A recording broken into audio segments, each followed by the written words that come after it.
these Republicans and others talking out there, but let's be clear. It's not that the Republicans have gained. If you look at the Gallup poll, we're still higher than the Democrats. As Brian mentioned, voters are frustrated.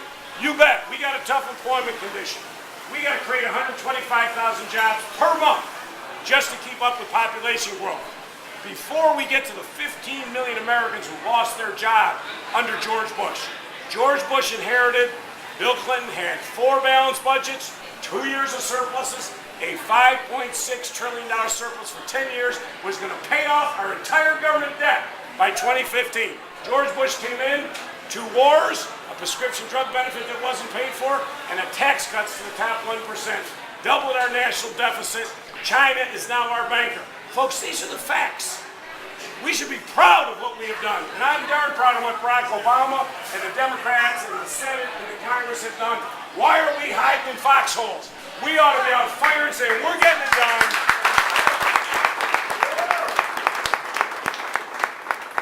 And the Republicans haven't done anything. They've done it. They put out a plan the other day. Y'all saw that plan? It was attacked by the conservatives. Tom Davis, former member of Congress, who was a very effective member of Congress in Northern Virginia. What did he call the Republican agenda? Dog food. This is coming from their own Republicans. This is a choice election, folks. Here's what we did. Here's where we've been. Here's what we did. And here's where the Republicans want to take it. They don't want the $50 billion for manufacturing. They don't want clean technologies. They want to get rid of student loan reform. They want to get rid of health care reform. This is about your future, folks. Now, I feel pretty good about where we are. I think we're going to keep the Senate. We got some tough seats. We got Indiana probably in tough shape. North Dakota, Arkansas. But once you get past that, you saw the pullout today. Joe Sestak, Pennsylvania, within 2 points in Pennsylvania. Harry Reid's now up 2 points out in Nevada.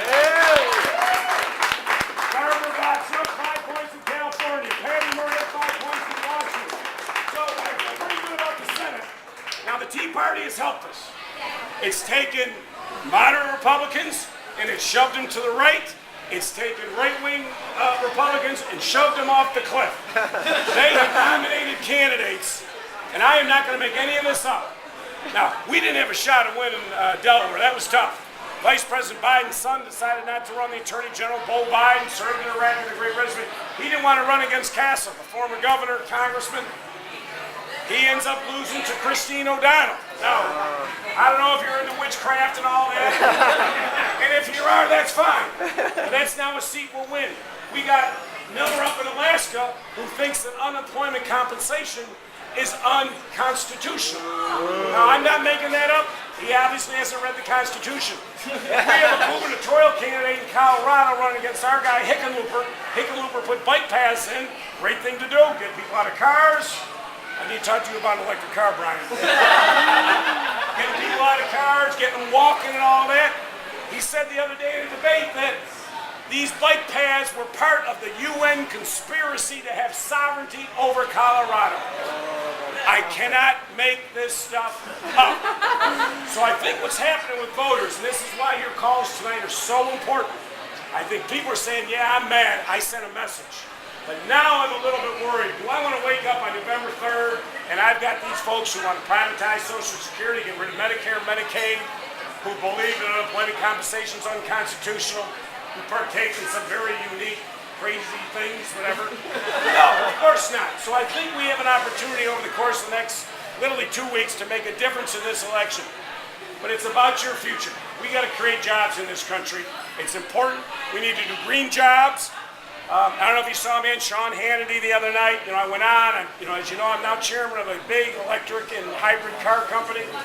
Brian, you'll love my electric cars. They'll be great. You can plug it in at home. But the one company I bought, as you probably read in Business Week this week, I went to China, bought one of their biggest electric car companies, and I am moving that company from China to the United States of America. Yeah. We got to be creating jobs in this country in clean technologies and green technologies, because I think what the internet was in the 90s, that's what this next 10, 20 years is going to be all about. You're not going to do that with the Republican Party. They don't believe in it. It's about your future. That's why you have got to be nuts. I don't want you making 1,000 calls tonight. You need to be making 10,000 calls tonight. This is your future. It is jobs. It is student loan payback. It is health care. It's everything that you folks care about. And if an old guy like me is passionate about it, you folks ought to be really passionate about it, because it is important for us.